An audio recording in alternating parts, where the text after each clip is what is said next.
Welcome. All right. This is the fiance. This is the man in your life. I love it. Okay. So John, what's the scoop with this one? What is her best quality? Put him on the spot right away. Sandwiches.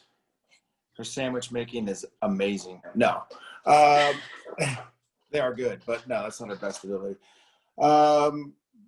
Best, are we talking fighting, just overall? What?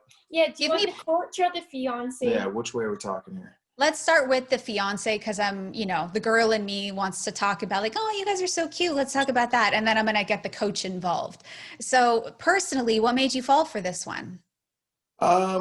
Just, I had seen her on the Ultimate Fighter when she was on the Ultimate Fighter, and I thought she's pretty cute then. So it was kind of like, I noticed back then. And then when I found out she's coming to the gym, I was like, oh, yeah, she's still pretty cute.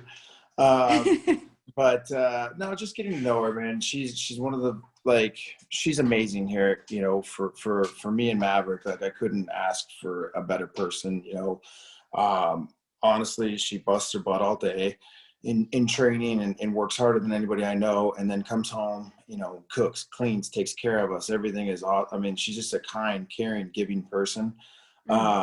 Just probably one of the sweetest people I've, ever met, and one of the most caring and giving people I've ever met. So we've got it, me and Mav got it pretty cushy over here now. So it's nice.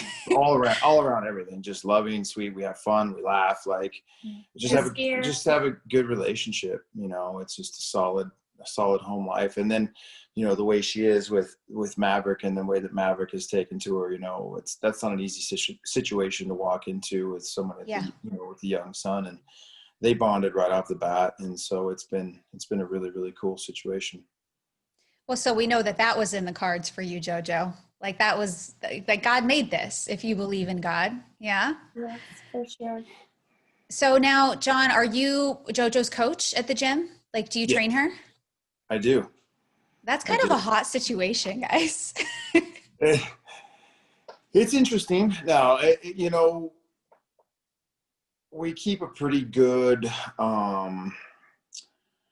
we keep it pretty even as far as like when we leave the house, go to the gym, obviously there's that relationship that we have here, but when it comes to times of coaching and doing the work, she's pretty good about letting me do that. I'm pretty good about, keeping our home life and our gym life separate. So, I think that's the only way that this would work.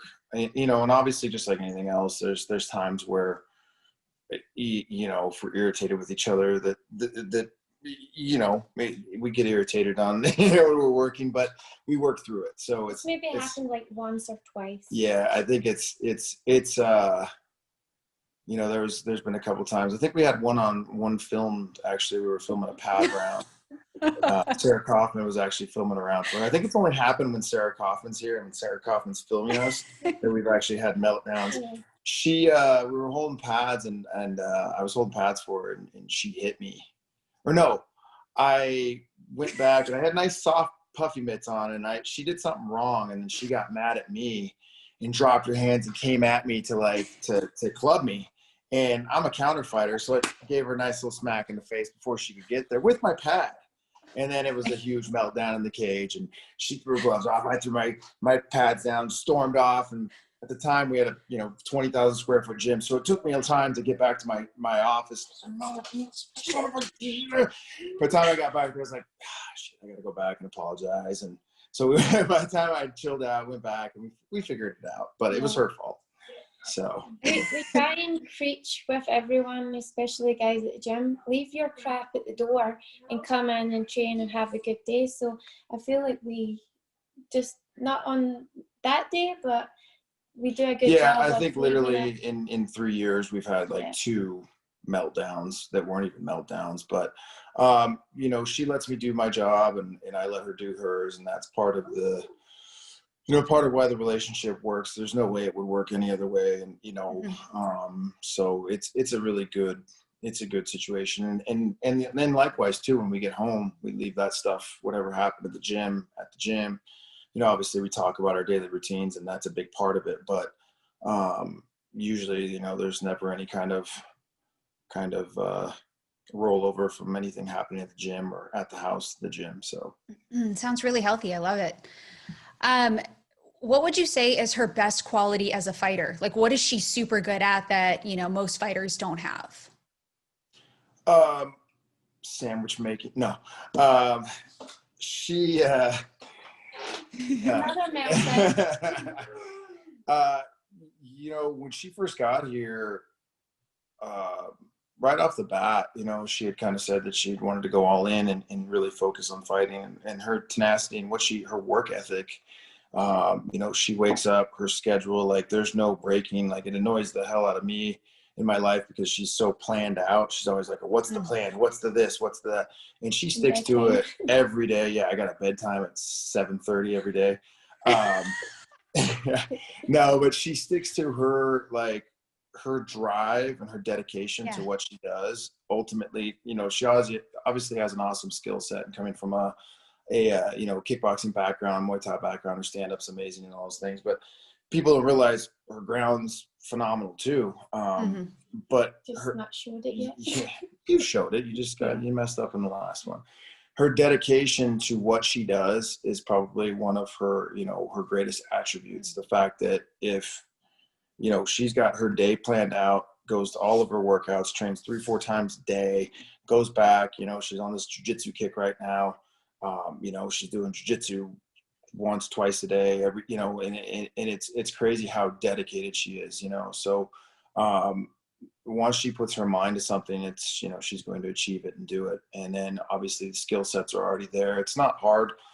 Someone, you know, of her caliber comes to the gym, you just have to kind of figure out a different way, or what ways work best for the fighter, you know, and how to mold them a little bit or help them, you know, mold. She already had like all of the ingredients that I would, you know, want to have as a coach to put together.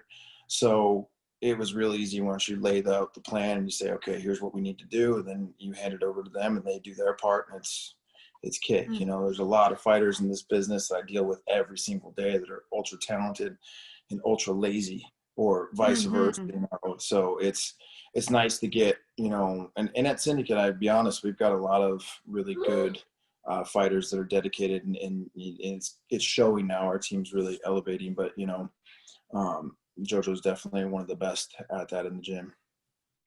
What are you going through when she's about to fight? Because you're cornering, right? And this is a unique situation because, you know, not everyone's dating a coach, right, who corners for them. So like, you're there, you understand the fight game, and you have to be strong for her, right? Because like, it's her moment, but you're like, this is your lady. This is also your client, you know, like you train her. You're invested from every possible angle. What are you feeling? So I've always had a very, very good ability to disconnect from any kind of emotion when it comes to big, you know, well, just a lot of things in my life. Like when the stress or a situation where panic or nerves come in, I've always had a very good ability to just go, and it never bothers me. Honestly, there's never been a time where I go, oh God, or freak out with any of my fighters, her included. And that's why even like I told her that I miss the crowds, because almost I like that environment of like the crazier it is, the better it is for me. I just kind of go stone cold.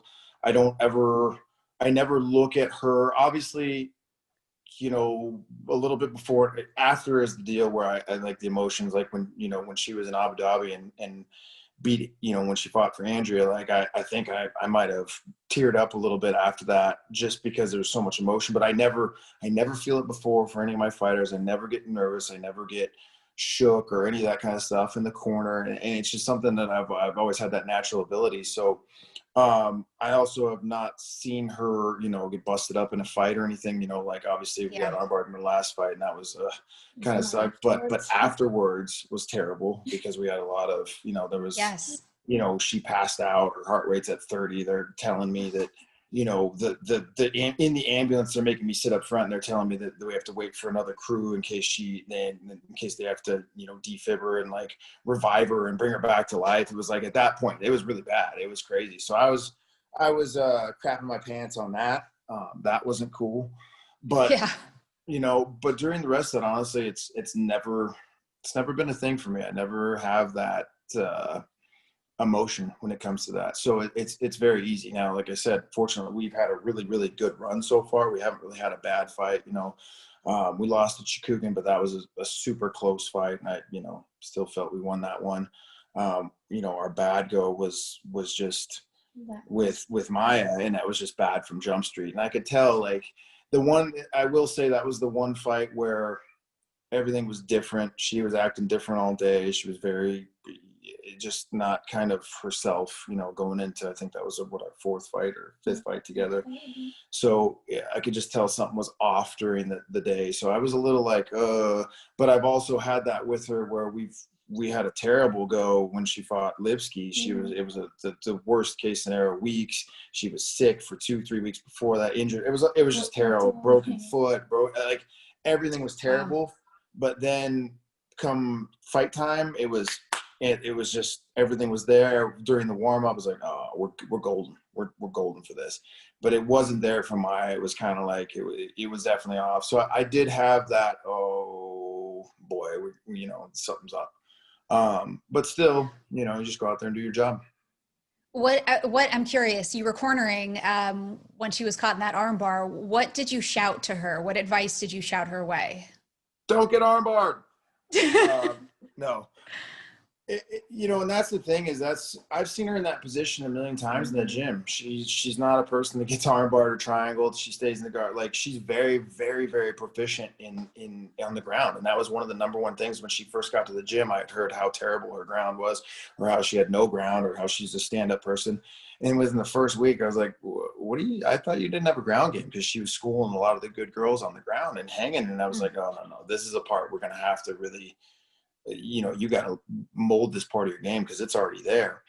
So, I mean, she has most of the time in the gym as grappling goes, and she's in that position and she's in those stuff. So, you know, it wasn't something that I thought we would be fine there. You know, well, we've been fine on the ground with all these other girls. And, you know, Chikugan is a very, you know, she's a brown belt and very good, comes from a very good jiu-jitsu ground, you know, background, and never had a problem there. We didn't have a problem with any of the other girls and stuff. And, you know, it was just one of those things. I just don't think her mind was properly working. You could tell just from the get-go, the whole sequence of everything was just kind of off. Right. So, you know, when it happened, honestly defended a little bit, just inches the wrong way and got rolled over. And before we could even, you know, obviously we're starting to shout commands of how to get out of it. It had happened. She got rolled and got armbarred. So, Yeah. You know, and that whole situation was just kind of like, what the hell just happened? You know, so yeah, it happened so fast.